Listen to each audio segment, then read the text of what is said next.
Hello everyone and welcome to the DevOps hands-on tutorial series, and this is the project 5 that we'll be taking a look at today. And just to summarize, what we are doing here is once we have certifications, then this series is all about getting practical and getting your hands dirty and then working on real world projects. So we have taken a look at multiple projects. You can watch the previous 4 videos where we covered how to create web servers with load balancer DNS through the console. Then we automated that with Terraform. And then we took that Terraform and used something called GitHub Actions to automate that entire init plan apply. And in the first project, we started with Docker and Kubernetes, where we deployed a web application on GKE. And in this particular project, what we will do is the application that we built last time, we will try to automate that entire process. So just to recap on the previous project, which was project 4. And if you want to dive deeper into that one, take a look at that particular project. So we built a Docker image for this particular Node.js application. And this is a very simple hello world Node.js application. And we built an image out of it. And we deployed the image to one of the Google's Artifact repository. And as you can see here, and then we took this image and then we deployed it to GKE. So this is the application. We also exposed it using service type of load balancer. As you can see here, this is still running. Now, what we will do is we will take this entire thing and we'll try to automate this using GitHub Actions. Now, at the time of writing this particular article, I use Jenkins, but I'll use GitHub Actions because it's managed. I don't have to do installation, etc. So that's what I'll use. So let me first show you how the workflow will look like, because if you have seen my previous videos, you'll see that I am a big fan of first putting what I'm trying to explain in kind of workflow or architecture diagram and then actually achieving it, because it makes the job easier and you can divide it in modules and then work on one module, and then once that is done, shift to the other. So I already have the workflow ready. So as I explained, first a developer will push the code to Git, and then based on the trigger, a Docker image will be built, and that image will be pulled or pushed to Google's Artifact Registry. Now, if you are trying in your own maybe AWS environment, there you have something called ECR or Elastic Container Registry. In Azure, we have Azure Container Registry or ACR. You can use that. You can also use hub.docker.io or Docker Hub, which is the publicly available Docker repository. And then you take that image and then deploy to GKE. So that's what we will do in this particular project today. So let's get started. So what I'll do is I already have the manifest and the code ready. So I'll take this code and then quickly create a new repository and then deploy that code there. So I'll skip this part, or I'll fast forward this part, because I have already done this in the previous video. So feel free to watch that video on what this deployment.yaml is, why I have written it this way, what is service, etc. And then try to dive into the code, which is very simple hello world code. So I'll not dive deeper into that one in this particular video. This particular video will just focus on the workflow or the main.yaml of the GitHub Actions workflow. So let me do that and come back once I replicate this entire code to a new repo.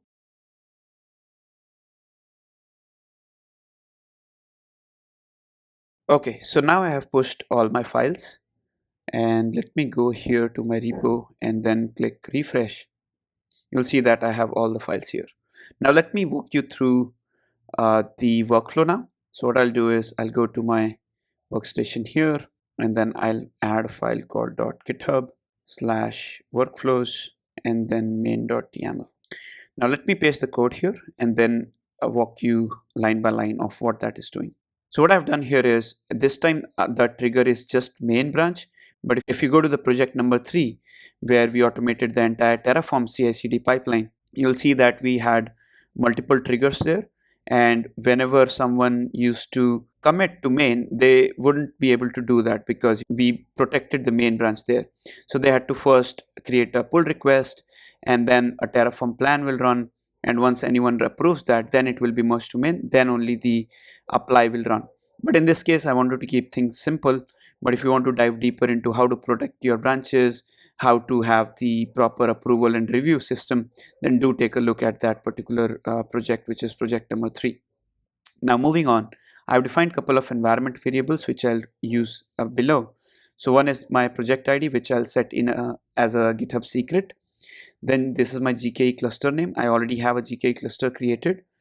This is the region of the cluster, and this is the region for the artifact registry, and this is the Google Artifact Registry name, and then the image name. Now we have the job. So this job, basically what it'll do is it'll set up the environment, build the image, publish to Google Artifact Registry, and then deploy to GKE. So let's go to all these steps one by one. So first is this checkout thing, right, where it's checking out the code. And the next one is we are authorizing our GitHub Actions to deploy or push to Artifact Registry. So, we needed some permission for GitHub Actions so that it can call some APIs to Google Cloud. So that's what we are doing here. Now I've covered this in detail in the project number 3, but here also I'll create a new service account and I'll download the JSON key, upload it as a secret in GitHub Actions, and then that's how it will be authenticated here. Now once that is done, I will configure Docker, and this will basically authorize G-Cloud to push or pull to Google Artifact Registry. After that, we'll build the image with appropriate tag, and then we'll push the image to the Artifact Registry, and then we will try to deploy to the GKE cluster. And for that, we will need the kubeconfig of GKE cluster, and we get that using this particular gcloud command. And once we do that, then we do the deployment here. Now, let me spend some time on this particular thing. So what basically is happening here is I'm using something called sed, which is for string replacement. And in the previous video, since we deployed everything manually, we were going into the Kubernetes manifest, and whenever there was an image change, we used to update this particular tag over here. Now that's a manual process, but here what we need is we want to do that automatically. So if I quickly show you the deployment file, it's exactly same except this particular path where I have this image, but I have not defined anything here, the image name. So how that is happening is basically through this particular command over here. So what it'll do is it will find the string and then replace it with this particular string. So basically what this will be is the image name. So once you do that, then we'll run kubectl apply for the deployment and for the service, and then we'll see the status of our deployment. That's it. So I went through this entire workflow very quickly because it's very straightforward. I'm just showing you how to achieve this, but in real world you will hardly run kubectl apply, etc. Maybe you will use Helm or something like Argo CD, and that's what the project 6 is, which is already there. So once you finish this project, I'll give a link of that particular project, and do watch that as well, because that will be the final project in this particular series. And I am sure that you will definitely upskill your DevOps game after watching and completing this particular video as well. So I have the entire playlist where I dive into the GitOps basics and how to install Argo CD, then what are sync policies, etc. And then this is the 6th project that I'm talking about. So it's a long one, but once you do that, then you'll get the end-to-end picture of what we're trying to do, which is, we'll have 2 GitHub repositories, one for the application, one for the Kubernetes manifest, because here you can see that I've combined everything in one repo, which is not a good practice. But once the application is pushed, then GitHub Actions will push the image to Google Artifact Registry. Then it will automatically update the manifest file. Argo CD will automatically pull the file and then deploy to GKE. So that's the project 6. I'll leave the link of that in the description as well. You can watch that video, and that will be the final video. But moving on to the 5th project here. So let me go ahead and then try to deploy this. So what I'll do is, first of all, I'll go to IAM and I'll go to service accounts. I'll create a new service account. I'll name it GitHub Actions Kubernetes.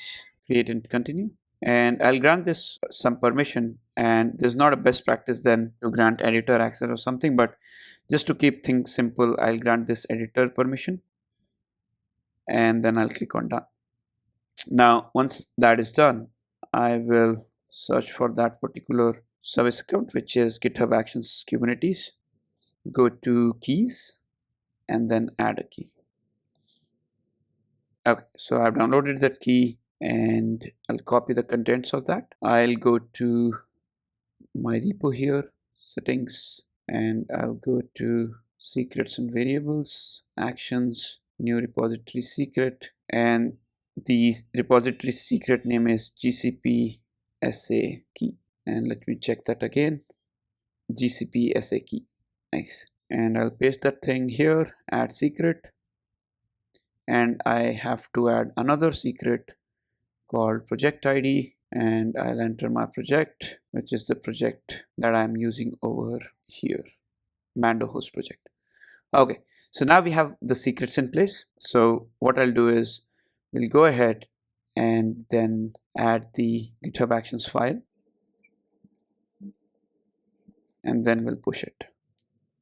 Okay, that's done. So let's go to our repo over here, actions, and this is the action. Now in this video, I'm assuming that you already are familiar with some of these basics like Kubernetes, Docker repositories, GitHub Actions, etc. So I'll not dive deeper into how this all is happening, then Git concepts as well, because if you see here, I am using the main branch and I'm directly committing there, which is not a good practice, but just to keep things simple, I'm doing that. So if you go to this, what you'll see is an error. Okay, let's fix this. So seems like this thing didn't work properly, and as you can see here that the project ID was not filled properly. So maybe because of my secret settings, let me go here, go to my secrets, and then check whether I had the right values or not. So I added the project ID, but let me go to my main YAML and see. Okay, it's GCP project ID. Okay, so let me fix that. So what I'll do is I will delete this. I will add a new repository secret, call it GCP project ID, and then Mando host project, add secret. Okay, great. Okay, so I fixed that GCP project ID issue and then ran the pipeline again, but it failed. So let me walk you through the reason for why that failed the second time. And the reason for the failure is, the GKE Auth Cloud plugin is needed to get the credentials, right? So what I did is I modified this piece where you needed GKE Auth plugin, but it's already part of your gcloud. So you don't need to explicitly install it, but you just need to do gcloud components install. So I just made that change and then committed again. So now I'm showing you all this errors, etc., and how I'm fixing those, just because for you to understand that these things will happen, this will happen, and you have to find your or work your way through that. You have to debug, etc., right? So that's what I did here. I fixed it, and then when I go to actions now, I go to my third instance, which is now successful. So you can see that it successfully set up Cloud SDK, it enabled the gcloud auth plugin, it configured Docker, and this time if I go to the build, you will be able to see that it was able to successfully replace this project ID with my project ID, and that's how it was able to build the image and then push it to our Google Artifact Registry. And this is *** because it's a secret. Then if I go to publish, you can see that it pushed the image, and then once that was done, it fetched the GKE credentials, and this is where we needed that GKE auth plugin, and it updated the deployment.yaml from this particular tag to this, and then it successfully went ahead and then ran the apply commands. So if I go to my repo here, you'll not be able to see those replace things over here, because it made that change in the code that it checked out, right? So that's what that first step was all about, right? So that is one clarification I wanted to do. So this checkout copies everything from your local GitHub repo to this particular instance of Ubuntu, right? And then it makes the changes there. So let me now verify all these things by going to my Google Cloud. So let me hit refresh here. There should be a Node.js -app, but another version of it should be there, and it will have a tag of the GitHub shell. So this is the one. Nice. Now let me go here and then verify a couple of things. So I'm already logged into the cluster. So if I quickly do kubectl config get -context, you'll see that I'm already into my kubecon cluster. So let me now do kubectl get pods. So now here, one thing you will see that I have not used any namespace unlike the last time. So everything got deployed into the default namespace, as you can see here. So this came up just 8 minutes back. And if I similarly do kubectl get svc, you'll see that there's a node app service as well. So if I quickly take this IP and go to the web browser over here, paste it, and then hit enter. So as you can see here that, it came up. So this entire thing was all, based on the CI/CD process. So if I quickly go to my Visual Studio Code over here, and let me make some changes into the application now, and you'll be able to see how smooth now the process is. So hello from my app, and then I'll say something like, this is running on Google Kubernetes Engine. Save it. Now what I'll do is git add, git commit, fnm, modify app file app.js, and then I'll quickly do a git push. So earlier what you would have to do is you would have to run these commands like build, then docker push, then you would have to do kubectl apply, etc., right? So it would have been a lot of effort.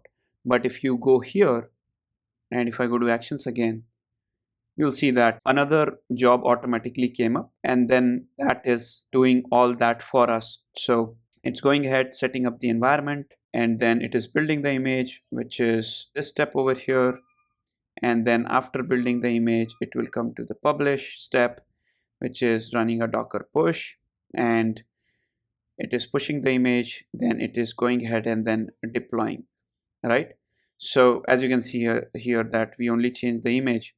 So that's what it is saying, that this configured and the service is unchanged because there was no change in the service.